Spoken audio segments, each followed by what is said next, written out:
Blender মেশিনের coupler ক্ষয় হয়ে গেছে। তো এটা মেশিনের কোনো ত্রুটিজনিত কারণে নয়, এটা ইউজার প্রবলেম বা ব্যবহারজনিত সমস্যা। দেখেন, মেশিনের কাপলার এবং জারের কাপলার দুটো কাপলারই সমানভাবে ক্ষয় হয়ে গেছে, এখান থেকে কেটে গেছে। তো আমরা মেশিনের কাপলার খুলব। এই যে একটি ফ্ল্যাট ড্রাইভার নিতে হবে এবং এই যে গ্রুপ কাটা রয়েছে এই গ্রুপের ভিতরে ঢুকিয়ে দিতে হবে। এইভাবে ঢুকিয়ে লিভারের মতো প্রেশার দিতে হবে এবং আস্তে আস্তে প্রেশার দিলে খুলে যাবে। দেখেন, খুলে গেছে এবং এখানে কোনো থ্রেড নেই।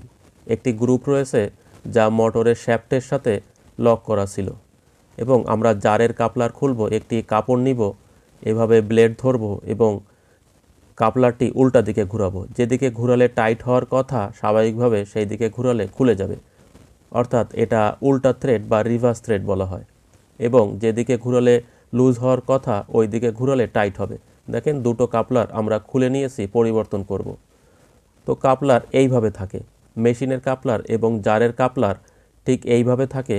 মেশিনের কাপলার ঘুরলে যেহেতু মোটর ঘুরবে, তার সাথে জারের কাপলার ঘুরতে থাকে এবং কাপলারের সাথে একটি শ্যাফট থাকে। শ্যাফটের অন্য প্রান্তে একটি ব্লেড থাকে, ওই ব্লেড ঘুরে এবং মশলা গুঁড়ো করে। তো এই যে গ্রুপ রয়েছে, দেখেন এই যে গ্রুপ, এই গ্রুপের সাথে এখানেও গ্রুপ রয়েছে, এই গ্রুপের সাথে এভাবে আটকে যাবে। তো আমরা নতুন কাপলার নিয়ে আসছি, আপনারা দেখতে পাচ্ছেন এই যে নতুন কাপলার, যা আমাদের কাছ থেকে 30 টাকা পিস নিয়েছে, দুটো 60 টাকা। তো আমরা পুরাতন কিছু কাপলার আপনাদের দেখাচ্ছি যা পূর্বে ক্ষয় হয়ে গিয়েছিল। বিভিন্ন ব্লেন্ডার হতে আমি খুলে রেখেছি, আপনাদের দেখানোর জন্য রেখে দিয়েছি। এই যে ক্ষয় হয়ে গেছে।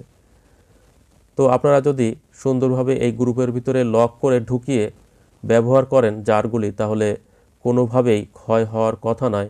শুধুমাত্র যদি লক না করে আলগাভাবে দিয়ে রাখেন, কোনো রকম দিয়ে রাখেন, তাহলে কিন্তু এভাবে ক্ষয় হবে। দেখেন, আমি কাপলারটি ওখানে রেখে বসিয়ে দিয়েছি, হালকা প্রেশার দিয়েছি এবং সুন্দরভাবে লক হয়ে গেছে এবং কাপলার ঘুরছে। দেখেন, আমি ব্লেন্ডার মেশিন চালু করছি। তো এই পর্যায়ে আমরা জারের যে কাপলার তাও ফিটিং করব। ব্লেড আমি কাপড় দিয়ে ধরে নিয়েছি এবং এখানে একটি ওয়াশার রয়েছে যা পড়ে গেলে হবে না। পড়ে গেলে মূলত শ্যাফট ওঠানামা করবে, আপ ডাউন করবে এবং পানি লিকেজ হবে। দেখেন, আমরা কাপলার, যেহেতু এটা থ্রেড, পেজ দিয়ে টাইট করতে হবে। আমি কোন দিকে পেজ দিচ্ছি, উল্টা দিকে। যেদিকে টাইট হওয়ার কথা সেদিকে দিচ্ছি না, যেদিকে লুজ হওয়ার কথা সেই দিকে দিয়েছি, তাতেই টাইট হয়ে গেছে। উল্টা প্যাচ আর কি। এই যে আমি হালকা টাইট করে দিচ্ছি একটি নোজ প্লেয়ার ব্যবহার করে। তো এভাবে টাইট না করলেও চলবে, মেশিন চালালে এমনিতেই টাইট হয়ে যাবে। এবং আমি আপনাদের দেখানোর চেষ্টা করছি কী কারণে নষ্ট হলো বা ক্ষয় হলো। এই যে গ্রুপ দেখছেন, গ্রুপ কাটা রয়েছে, এই গ্রুপের সাথে এখানে একটি লক রয়েছে। এই যে দুই সাইডে দুটি লক এইভাবে ঢুকে যাবে এবং এইভাবে ঘুরিয়ে লক করে দিতে হবে। তাহলে মূলত কাপলার টু কাপলার টাইট হয়ে যাবে বা ঘোরার সময় কাপলার টু কাপলার ক্ষয় হবে না বা ঘর্ষণ হবে না। এই যে আমি গ্রুপের সাথে গ্রুপ মিলিয়ে লক করে দিচ্ছি। দেখেন, লক হয়ে গেছে।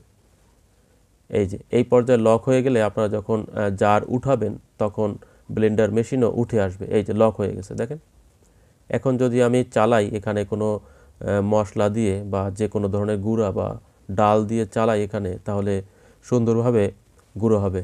এইভাবে আপনারা লক করে চালাবেন, তাহলে কাপলার ক্ষয় হবে না। আজ এখানেই বিদায় নিচ্ছি।